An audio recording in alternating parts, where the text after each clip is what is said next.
KG and Ringy Quick Hitter. Smash and grab. You've probably seen hand-crank press penny machines at amusement parks, zoos, and just about any tourist stop along roads like Route 66 and Interstate 90 on the way to Mount Rushmore and Yellowstone Park. I never really thought much about these elongated scents until we started finding them here and there with our metal detectors. After that, I just had to look into the history a little deeper. Elongated souvenir pennies first appeared in the U.S. during the 1893 World's Fair in Chicago, and were made as souvenirs, pre-pressed, and sold to attendees.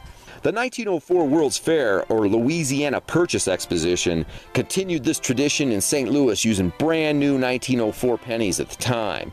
And this continued up until the 1960s when private companies started pressing pennies for sale for a multitude of events, not just large national fairs. That second wave of pressed pennies gave way to the current modern category of elongated pennies that began around 1985, when those hand crank machines became more prevalent at places all over the U.S. and we got to start smashing our own pennies.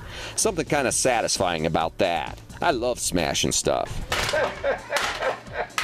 We found a handful of these smash pennies over the years, including KG's 1904 World's Fair penny, my 1933 Chicago World's Fair penny, and some from Disneyland, the Montana Grizzlies, and Yellowstone Park.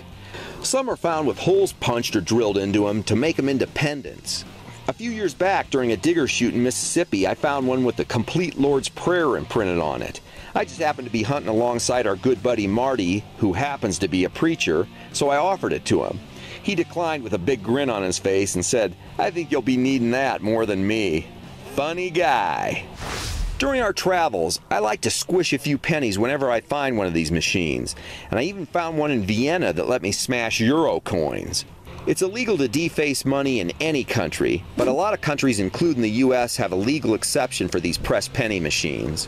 If you want to start a collection, here are a couple of tips you might want to use. First, use pre-1983 pennies. After 1982, pennies were made out of copper-plated zinc. They rot easily in the ground and are not going to hold up over time if exposed to the elements. I keep a little stash of copper pennies and even a few scarred-up Wheaties and Indians in my Jeep for just such occasions. If you press a beat-up old Wheatie or even an Indian head penny, you've got a much rarer souvenir. Second, turn the penny so that Lincoln faces out and away from the machine and the other coins as you place the coins in the slot. On most of the machines I've tried, this ensures that Lincoln and the date on the coin will be visible on the back of the pressed penny.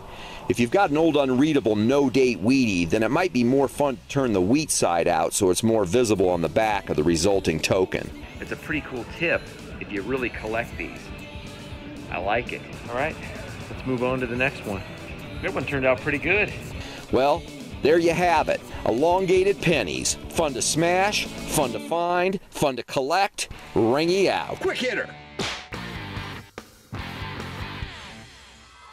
Hey, you want to see more detecting videos like this? Subscribe now. It's the Anaconda Treasure Channel right here on YouTube.